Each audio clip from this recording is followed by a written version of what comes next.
এতদিনের অপেক্ষা শেষ। এবার এবার উর্মি নিথর দেহটা দেখে আমার আরাম হবে। উর্মি, তুই ভয় পাস না মা, আমি আসছি।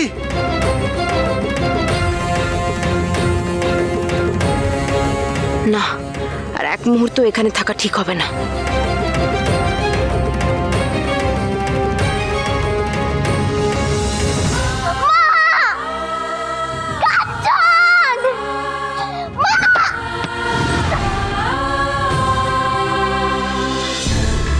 কই মাছের প্রাণ ছটফট করবে, তবু সহজে বেরোবে না। তবে আর বেশিক্ষণের অপেক্ষা নয় উর্মি, এক্ষুনি হাত ফসকে নিচে পড়লে বলে। সবই প্রভুর ইচ্ছে। উর্মি! উর্মি! উর্মি! উর্মি! উর্মি মা, ভয় পাস না, এই তো আমি, এই তো তোমার মা চলে এসেছে, আর একদম ভয় নেই, ভয় পাবে না। হ্যাঁ উর্মি, উর্মি ওঠার চেষ্টা করো।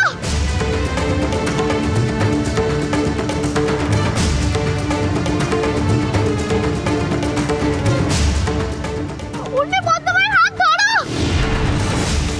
হাতটা বাড়াও, হাতটা বাড়াও। উর্মি!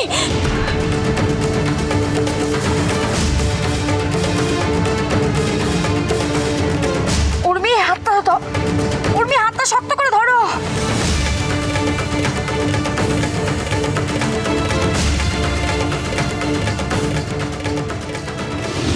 উর্মি, উর্মি আস্তে আস্তে উঠে আসো, একেবারে ভয় পেও না, আমরা আছি উর্মি।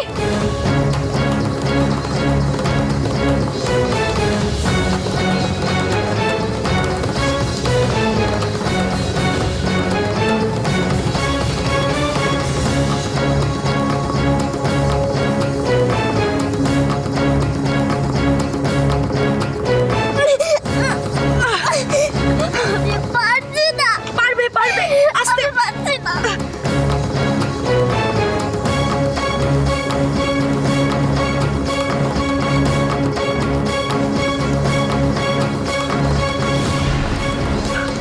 এই তো আমি, কিচ্ছু হয়নি, কিচ্ছু হয়নি। না না না না না না, কাঁদে না, কাঁদে না, কিচ্ছু হয়নি। এই তো আমি, কিচ্ছু হয়নি মা, কিচ্ছু হয়নি। শোনা মামা, না না না, কাঁদে না। কাঞ্চন, চলো চলো।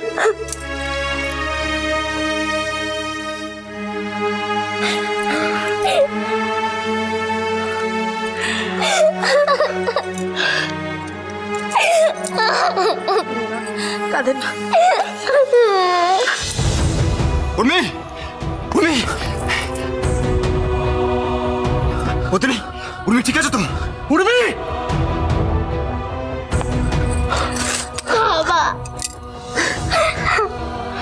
একটুকুর জন্য কি সর্বনাশটা ঘটে যাচ্ছে। তুই ঠিক আছিস তো মা? তুই ঠিক আছিস তো? আমি একদম ঠিক আছি।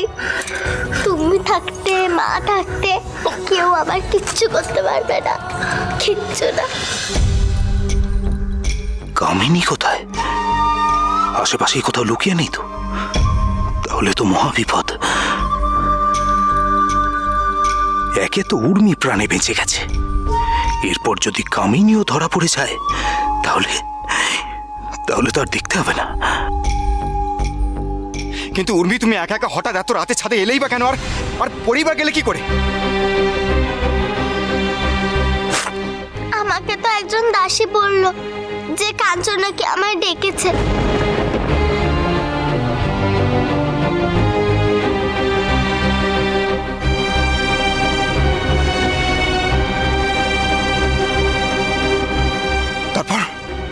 তারপর আমি ছাদে এলাম, এসে কাঞ্চনকে খুঁজছিলাম। ঠিক এমন সময় কেউ যেন আমার পেছন থেকে ধাক্কা মেরে ফেলে দিল।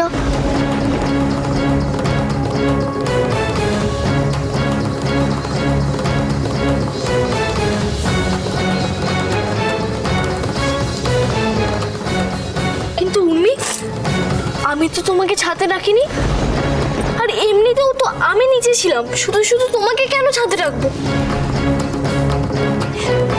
কিন্তু মহারাজ, উর্মি ঠিক কথাই বলছে। আমি নিজে দেখেছি একজন দাসীকে ওর সাথে কথা বলতে।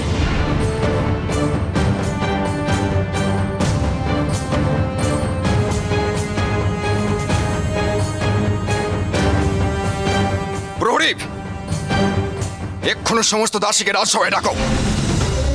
আমি জানতে চাই যে কে এই রাজপ্রাসাদে বসে এমন ভয়ঙ্কর ষড়যন্ত্র করছে। যাও।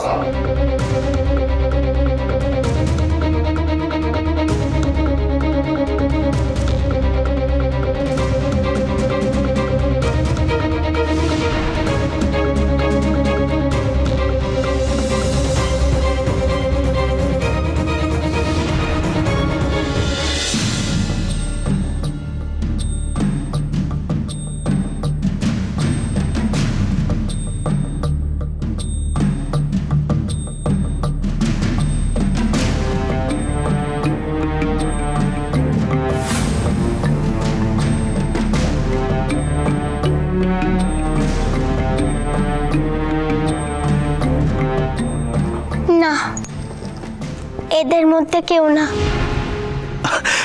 তাহলে নিশ্চয়ই সে দাসী পালিয়েছে। সবই প্রভুর ইচ্ছে। আসলে আমি বলছিলাম যে ওই সময় এরা ছাড়া অলিন্দে আর কোনো দাসী ছিল না। ভুল বলনি বটে, কিন্তু তাকে এক্ষুনি খুঁজে আনার ব্যবস্থা করা হোক। এমন ঘৃণ্য কাজ যে করে তার কোনো ক্ষমা নেই, আর তাকে কিছুতেই পালাতে দেওয়া যায় না। উর্মি, উর্মি মা, তুমি তুমি ঠিক আছো তো? আমি তো খবরটা পেয়ে ছুটে চলে এলাম। তুমি ঠিক আছো তো? দিদি, দিদি শান্ত হও, কিচ্ছু হয়নি উর্মির, উর্মি ঠিক আছে, তুমি এত চিন্তা করো না। উর্মি যে ঠিক আছে এটাই তো আমার সবচেয়ে বড় চিন্তার কারণ। হাতের কাছে এত বড় সুযোগ পেয়েও আমায় সেই সুযোগ হারাতে হলো।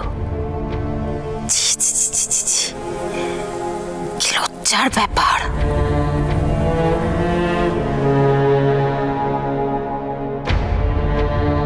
তোমরা চারদিকে ছড়িয়ে পড়ো।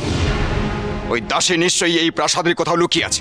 দেখো, যেখানে লুকিয়ে থাকুক না কেন সেখান থেকে ধরে নিয়ে এসে আমার সামনে হাজির কর। আহারে, কত আয়োজন সেই দাসীকে খোঁজার, কিন্তু কিন্তু মহারাজ সব যে বৃথা যাবে। এখন সেই দাসী এখান থেকে, সব কিছু থেকে অনেক অনেক দূরে চলে গেছে। কেউ চাইলেও আর জানতে পারবে না এসব আসলে কার কীর্তি।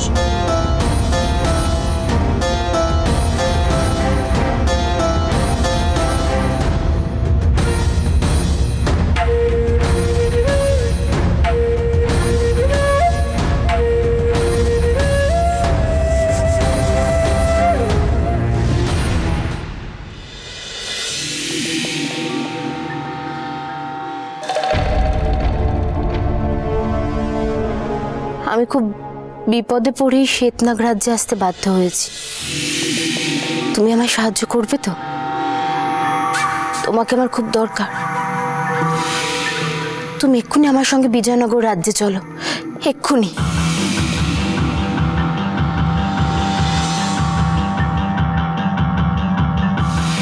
যাবে তো? যাবে তো তুমি? যাবে তো দাদা?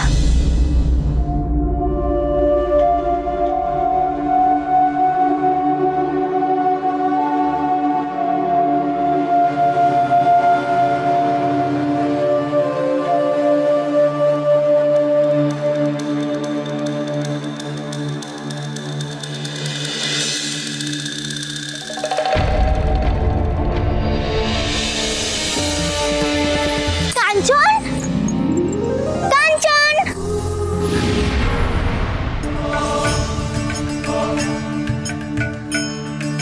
ধন্যবাদ।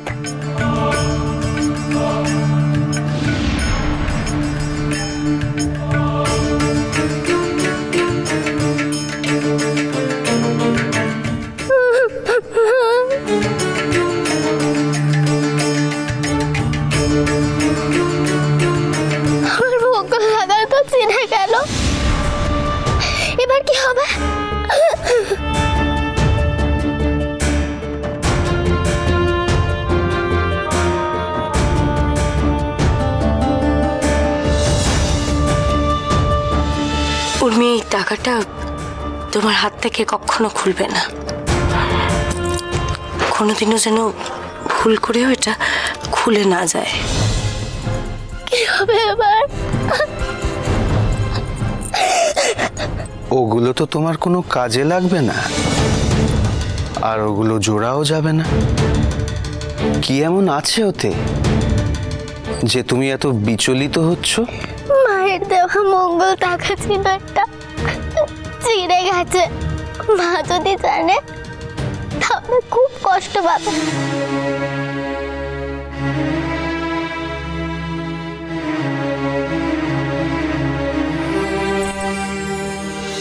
আচ্ছা, আপনি কে বলুন তো?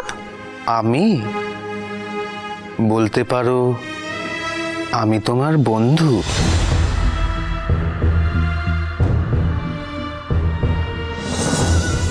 বন্ধু? কিন্তু আপনাকে তো এই প্রাসাদে আগে কোনোদিনও দেখিনি। বলতে পারো উর্মি, আমি তোমার জন্যই এখানে এসেছি। আমার জন্য? আর আপনি আমার নাম জানলেন কি করে? উর্মি, উর্মি, উর্মি, কার সাথে কথা বলছো? আমি তো ওনার কোথায় গেল? এক্ষুনি তো ওখানে ছিল। উর্মি, উর্মি, তোমায় বলেছি না অজানা অচেনা লোকের সাথে কথা বলতে নেই, তোমার মনে নেই? আমি তো কথা বলিনি মা, আমি পড়ে যাচ্ছিলাম। সেই সময় উনি এসে বলল উনি নাকি আমার বন্ধু। কি বন্ধু? বন্ধু মানে কে ছিল? কি নাম? নাম বলেনি, শুধু বললো নাকি আমার বন্ধু। ঠিক আছে, তুমি প্রাসাদে চলো, এসো। উর্মি, তোমার মঙ্গল টাকা কোথায়? ছিঁড়ে গেছে। ছিঁড়ে গেছে? তুমি মঙ্গল টাকাটা ছিঁড়ে ফেললে? তোমাকে বারবার বলেছিলাম না এই টাকা যত্ন করে রাখতে, নিজের কাছে সাবধানে রাখতে, তুমি সেটা ছিঁড়ে ফেললে। ক্ষমা করে দাও, ভুল হয়ে গেছে। উর্মি, চলো আমার সাথে ভেতরে, চলে এসো।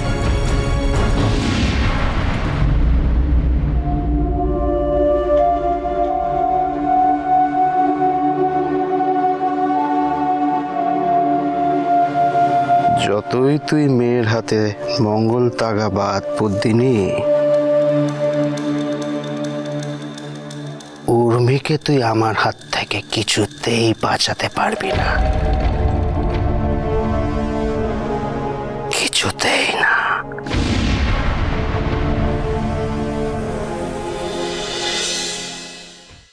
আমার বাঁশির সুর শুনলেই তুমি ছুটতে চলে আসবে, আর তারপর আমি বাঁশি বাজাবো আর তুমি নাচবে।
উর্মি,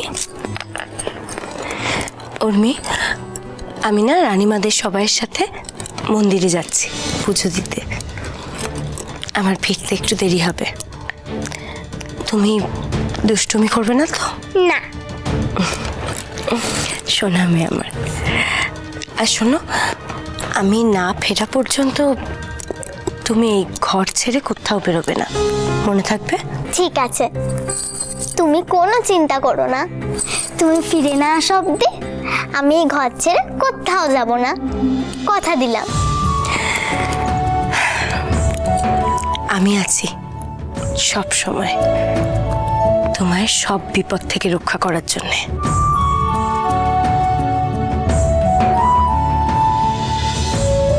আমি জানি না রে মা, কোন সে বিপদের ছায়া তোর উপর পড়তে চলেছে, কিন্তু এটুকু জানি সেই বিপদ আর তোর মাঝে আমি, তোর মা, ঢাল হয়ে দাঁড়াবো। সে জন্মের সময় থেকে পরিকল্পনা হয়েই আছে, শুধু পরিণতি দেওয়া বাকি।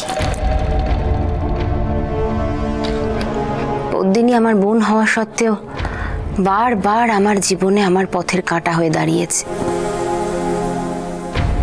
ওর বাবা আর আমার বাবা ভাই হওয়া সত্ত্বেও পদ্মিনী বারবার অগ্রাধিকার পেয়েছে, ওকে গুরুত্ব দেওয়া হয়েছে বেশি। তবে আর নয়, পদ্মিনীকে হয়তো আমি আমার রাস্তার কাঁটা হওয়া থেকে আটকাতে পারিনি, তবে ওর মেয়েকে আমি আমার পথের কাঁটা হতে দেব না। ওই মহাশক্তিশালী পদ্ম আর আমার মাঝে কেউ আসবে না, আমি কাউকে আসতে দেব না। একবার হয়তো অসফল হয়েছে ঠিকই, কিন্তু আর আমি অসফল হব না, কিছুতেই না। আমি পুজোর ছল করে পদ্মিনীকে প্রাসাদ থেকে সরিয়ে নিয়ে যাচ্ছি। উর্মি একা থাকবে, আমার সুবিধা হবে। কামিনী, এই পুজোর আয়োজন তো তুমি নিজে হাতে করেছো। তোমার আয়োজন করা পুজোয় যদি তুমি না থাকো আর সেই সময় উর্মির কিছু হয়ে যায়, সকলে তোমাকে সন্দেহ করবে। কে বলেছে আমি পুজোয় থাকবো না? আমি পুজোয় থাকবো এবং নিষ্ঠা ভরে পুজোও করব। উর্মি একা থাকবে, উর্মি মরবে, আমার মনস্কামনাও পূরণ হবে। কিভাবে? কে পূরণ করবে তোমার মনস্কামনা? আমি আমি আমি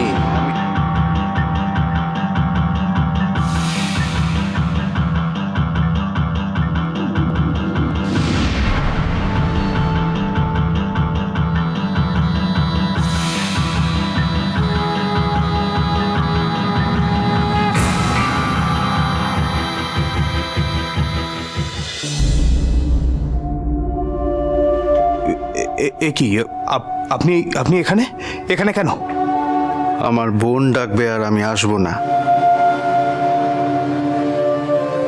সেটা কখনো হতে পারে?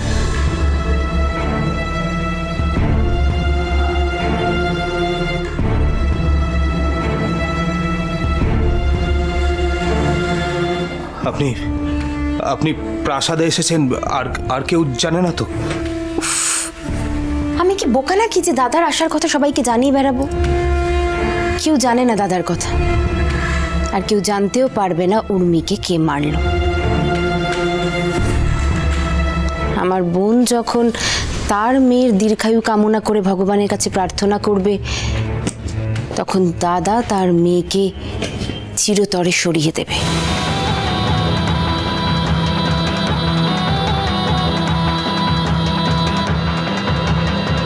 কিন্তু কিভাবে?